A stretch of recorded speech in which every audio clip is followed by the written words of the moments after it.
Thomas the Tank Engine puffed happily along his branch line with Annie and Clarabelle. Sir Topham Hatt was waiting on the platform. He looked at his watch. "Well done, Thomas. You are right on time and really reliable." "Thank you, sir," whistled Thomas.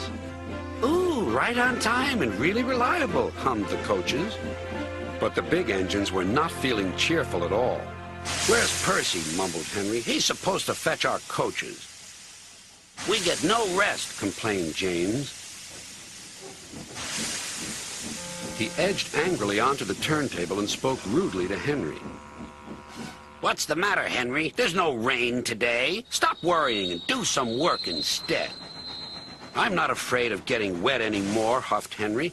"Anyway, you look silly enough to be a clown. You should join the circus." "Oh," whistled Percy. "So you've heard the news?" "What news?" "About the circus." "Percy, what are you talking about?" "The circus has arrived," explained Percy. "I've been shunting special cars. Sir Topham Hatt needs your help, too."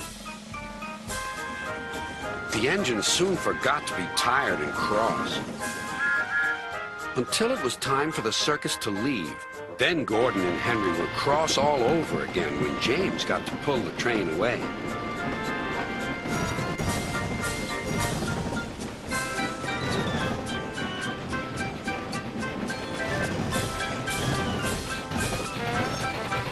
A little later, Sir Topham Hatt returned. "Come along, Henry. A tunnel is blocked down the line. You must take some workmen to investigate."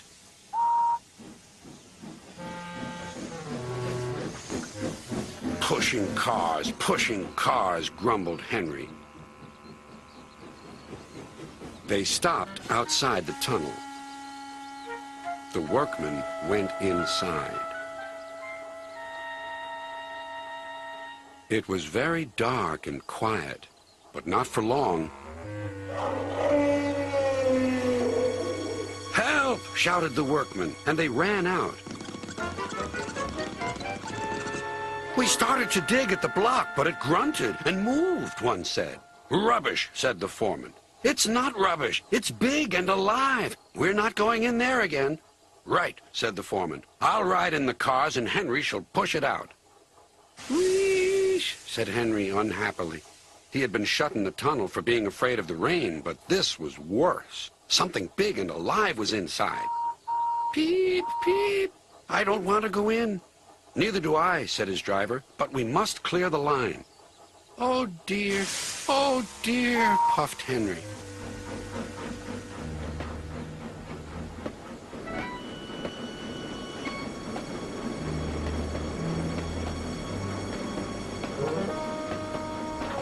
Then there was trouble. The block was indeed alive and very strong.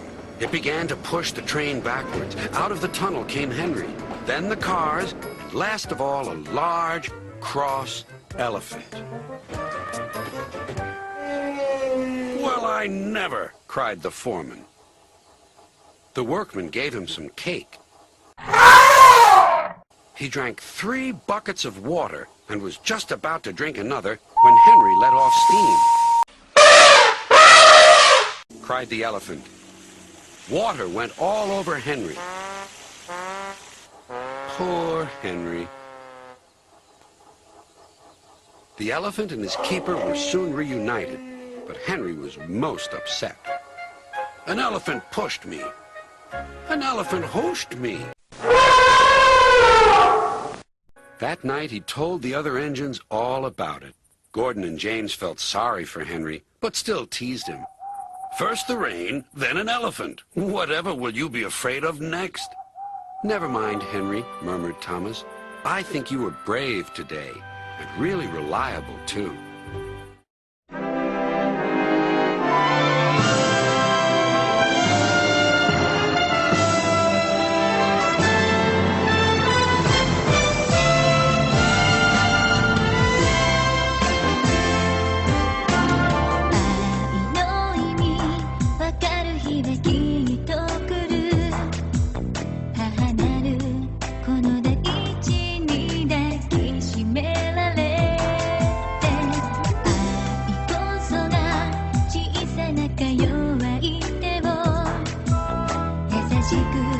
包み込んで育む